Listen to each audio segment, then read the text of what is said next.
Nobody expected Keith Urban to speak out. Not after 19 years of marriage quietly ended in divorce. The papers were signed, the statements were short, and both stars seemed to vanish behind a polite silence. But then, during a live performance, something unexpected happened. A brief emotional moment slipped through, and for a heartbeat, the mask cracked. His voice trembled, his eyes shifted, and it felt like a confession, raw, unplanned, and heartbreakingly human. It began like any other concert. Bright lights, loud cheers, a sea of faces swaying to familiar melodies. Keith Urban, the man who spent decades making emotion look effortless, was in his element. But as he reached the middle of his set, a fan near the front shouted one word that changed the energy of the entire night. "Nicole?" The crowd cheered, not realizing what they'd just triggered. For a moment, Keith froze. His smile didn't fade, but it tightened, the kind of smile that hides more than it shows. He looked down, took a long breath, and continued to sing.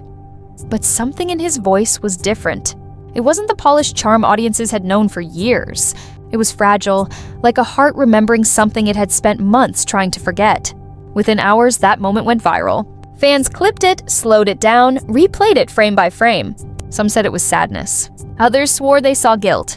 But most agreed on one thing: it was real. It wasn't rehearsed, it wasn't planned. It was the sound of a man caught between the spotlight and his own memories. According to People magazine, the clip sparked widespread discussion online. Was Keith's reaction an accident or a quiet acknowledgement of the heartbreak still lingering after his split from Nicole Kidman? No one could say for sure. But what everyone agreed on was this: for the first time, Keith Urban's silence spoke volumes, because on stage there are no retakes. No publicists, no edits. Just truth, unguarded, unpredictable, and impossible to hide. That night wasn't about a fan calling a name. It was about a memory resurfacing in real time. A wound reopening under the heat of the spotlight. And in that fleeting instant, something shifted. Not in the audience, but in Keith himself. The facade slipped. And for those who've been following his story, that single pause revealed more than any interview ever could. But to understand the weight of that moment, you have to go back. Back to when everything still looked perfect. When Nicole Kidman and Keith Urban were Hollywood's golden couple, proof that fame didn't have to destroy love. 2 careers, 2 worlds, 1 home. Or at least, that's how it seemed. For nearly 2 decades, they appeared unshakable. Red carpets, award shows, shared laughter and interviews.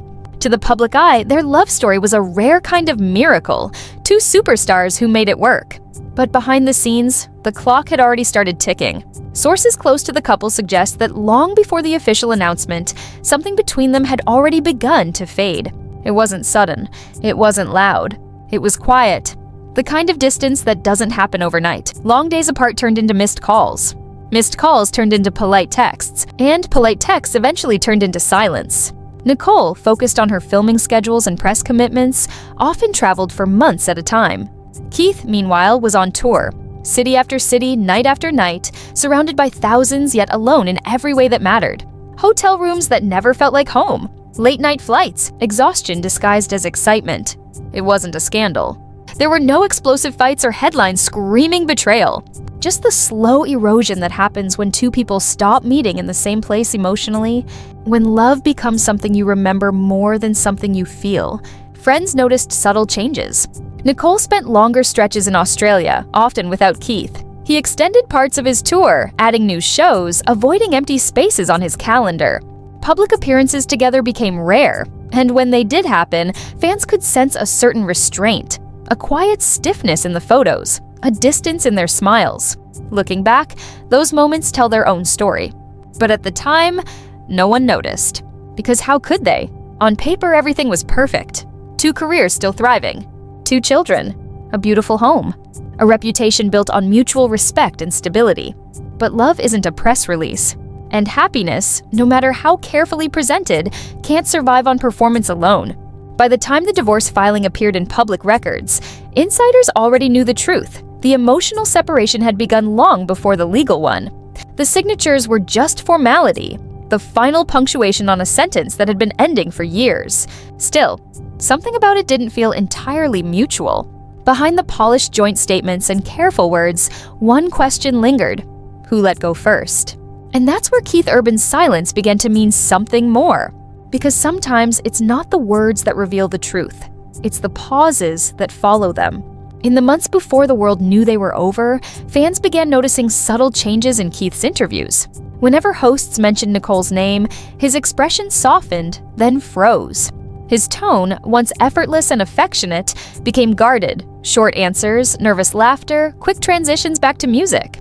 There was one particular interview in late 2024 that raised eyebrows across social media. The host brought up Nicole's name casually, asking how she felt about one of Keith's new songs. Keith smiled, hesitated for a fraction of a second, then let out a laugh that didn't quite reach his eyes. He said, "we don't really talk about that stuff anymore. I just focus on the music." It was a polite deflection, but fans noticed. They could feel the shift. That laugh wasn't lighthearted. It was defensive, the kind that hides something heavier underneath. Insiders later revealed that Keith's management team had quietly asked interviewers to steer away from personal questions during that press tour. He wanted to focus on the work, they said. Keep things professional. But to his longtime fans, it sounded like avoidance. Because you can't erase 19 years of history with a PR line. You can't pretend the love story that defined half your life never happened. In the pauses between his words, in the moments when he looked down instead of meeting the camera, Keith Urban seemed to be saying something without saying it at all. A quiet apology, a trace of regret, a man trying to move forward while still haunted by what he'd left behind. And as his silence deepened, Nicole's actions began to speak louder. While Keith retreated into his tour schedule, Nicole tried to hold things together. Not for the press, but for the family they'd built. People close to her said she still believed it could be repaired.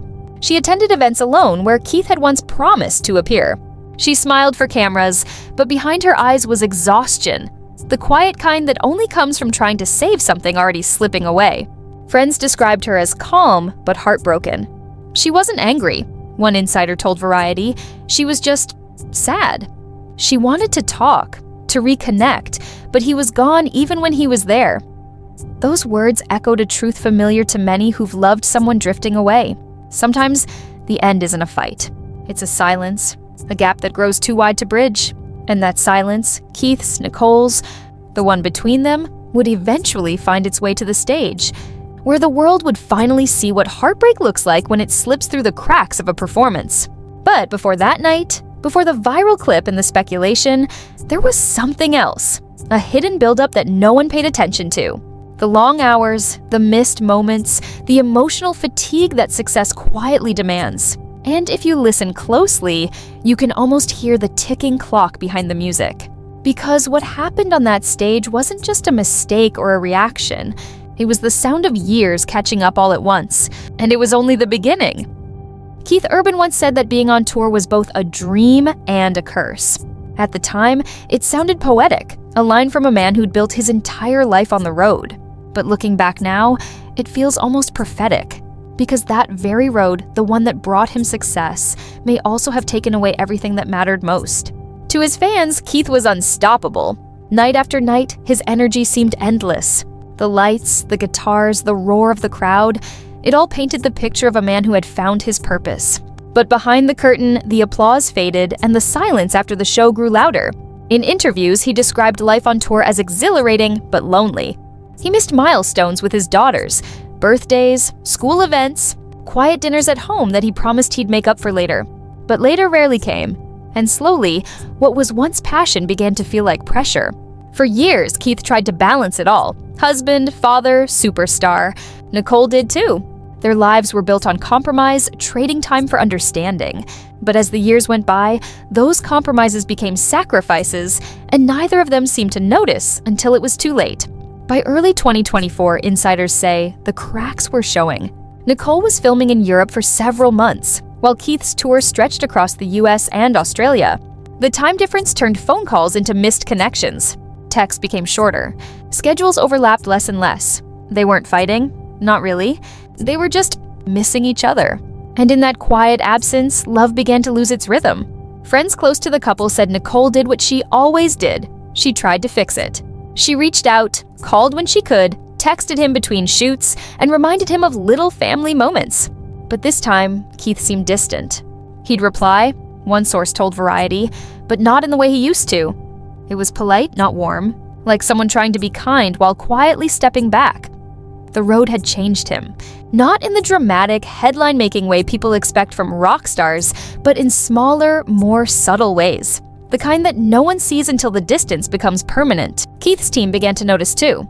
On tour, he spent more time alone. After shows, he skipped celebrations. Instead of laughter and after parties, he preferred quiet hotel rooms. Some crew members described him as thoughtful. Others said he seemed haunted. It wasn't depression, at least not visibly.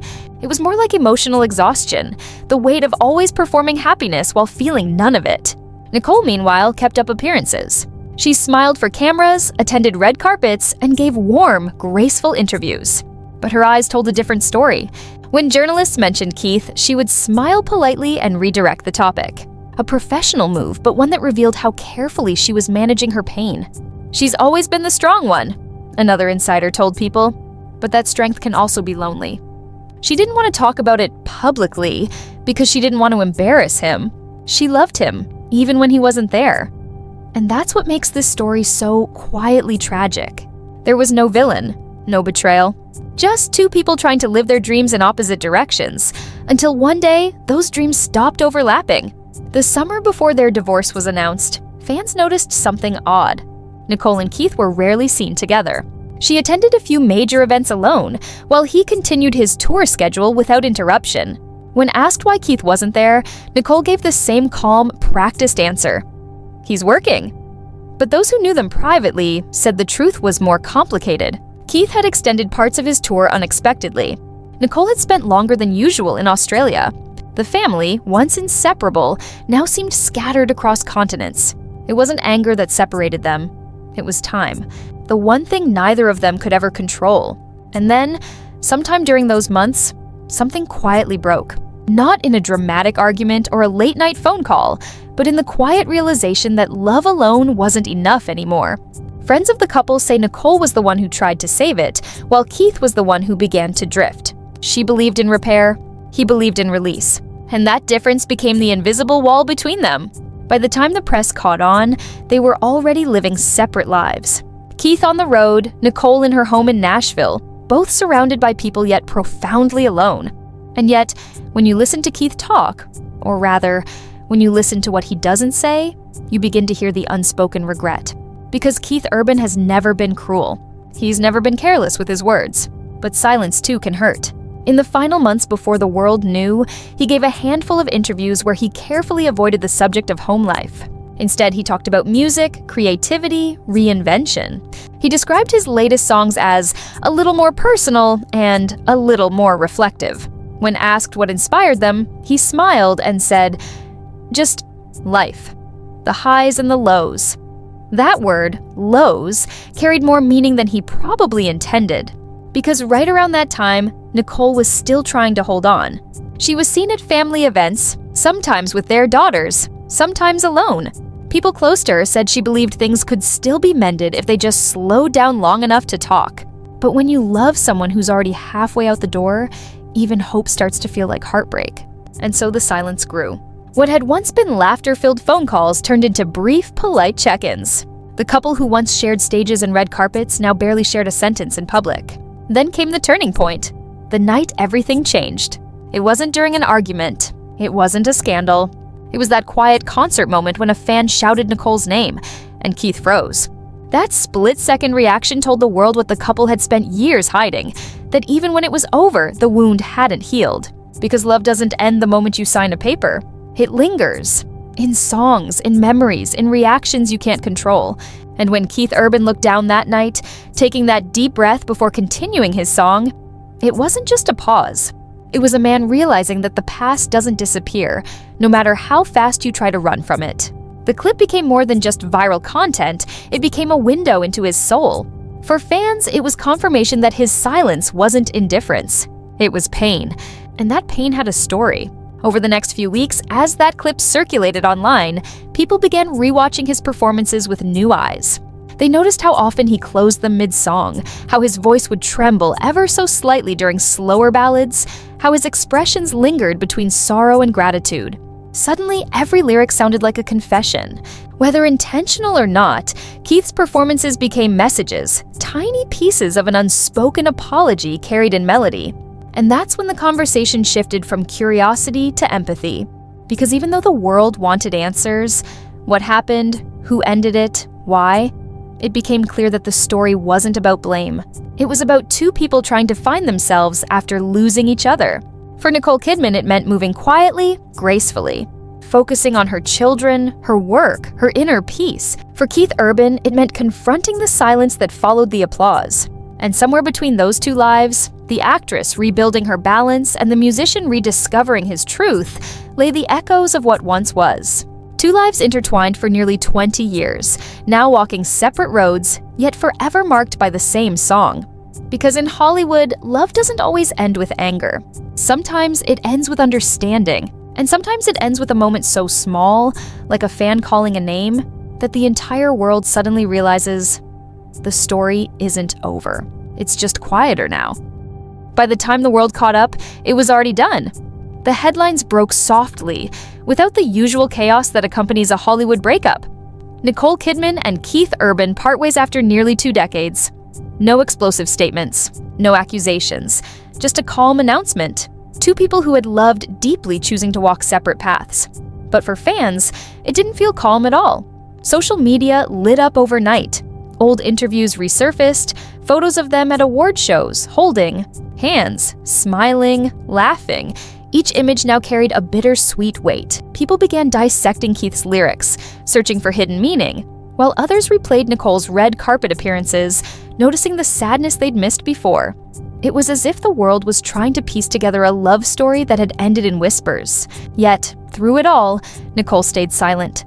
When asked by journalists how she was doing, she smiled softly and said, "I'm focusing on gratitude." That was her way, measured, graceful, never indulging in bitterness. She didn't deny the heartbreak, but she refused to let it define her. For years, Nicole had lived her life under the microscope: her marriage to Tom Cruise, her painful public divorce, her journey into motherhood, and then, finally, her quiet, healing love with Keith. This time, though, she wasn't interested in another public post-mortem. She was older, wiser, and, perhaps most importantly, at peace with letting go. "She's not looking back," a friend told People magazine. "She's learning to live forward." Keith's journey was different. In the months following the announcement, he disappeared from the spotlight. No shows, no interviews, just silence. Fans worried, speculated, and wondered if his absence meant something darker. But then, slowly, music began to trickle back. It started with a single. No flashy rollout, no social media countdown. Just a quiet upload titled "The One I Still Miss." The song was raw, stripped of studio polish. It sounded almost like a diary entry. The lyrics spoke of a love that taught him how to heal, even after it was gone. There was no anger in his voice, just a kind of reflective sorrow, the kind that comes from knowing you were loved deeply, even if you couldn't make it last. "People think songs are about closure," he said later in a brief radio interview, "but sometimes they're just about saying thank you." That one sentence changed everything, because suddenly, the narrative shifted. What the public had, framed as a heartbreak story, began to feel like something more human, more tender. A love that didn't fail, it just ended. Fans filled comment sections with words of support. You can hear the love in his voice. They didn't break up, they evolved. Sometimes the strongest love story is the one that lets go gracefully. And maybe that was the truth. Nicole, in her own way, had already been doing the same. She began producing more independent films, stories about forgiveness, about the quiet resilience of women rebuilding themselves. In interviews, she spoke about self-worth, boundaries, and the courage to choose peace over perfection. Her words resonated deeply, not because they were dramatic, but because they were real. "I think," she told Vogue, "that love is not something you lose. It changes shape. And sometimes, when you let it go, it becomes something even more beautiful." It wasn't just a statement, it was closure in its gentlest form. Privately, their friends say there was no animosity. They still spoke occasionally, mostly about their daughters. Their relationship had transformed from romance into something quieter but still rooted in respect. That, perhaps, was the truest sign of their maturity. For two people who had once been the center of every red carpet, their final chapter was refreshingly ordinary. No spectacle, no scandal, just two human beings choosing peace over performance. And yet, the echoes of their story continued to ripple through Hollywood. Other artists began referencing Keith's song in interviews. Younger musicians said it inspired them to write more honestly about love and loss. One even said, "It's the sound of someone who's not blaming anymore, just remembering." Nicole's performances began to carry that same energy. A quiet strength, a steadiness that comes only from walking through fire and learning to forgive the flames. In a way, both of them had finally found what they'd been chasing for years. Not fame, not validation, but truth. The truth that love doesn't always have to last forever to be real. The truth that endings can be graceful. And the truth that sometimes, silence says more than words ever could.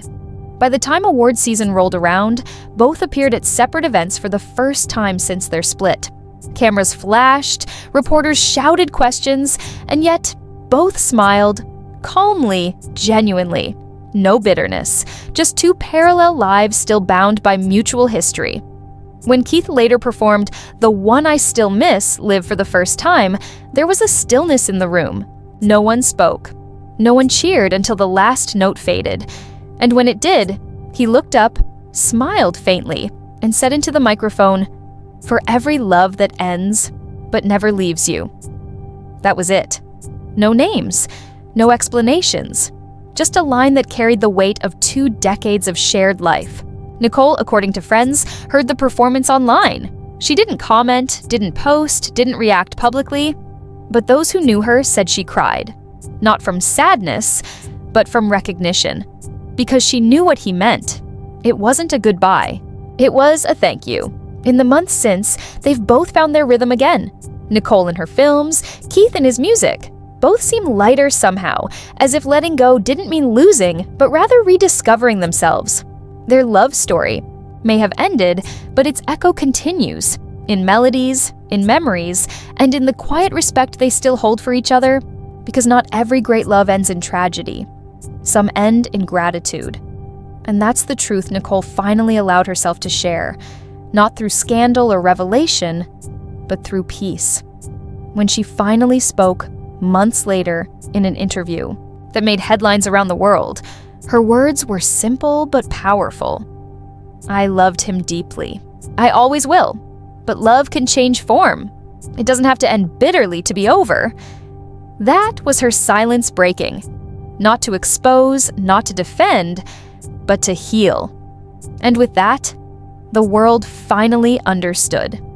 Nicole Kidman and Keith Urban's story wasn't about a failed marriage.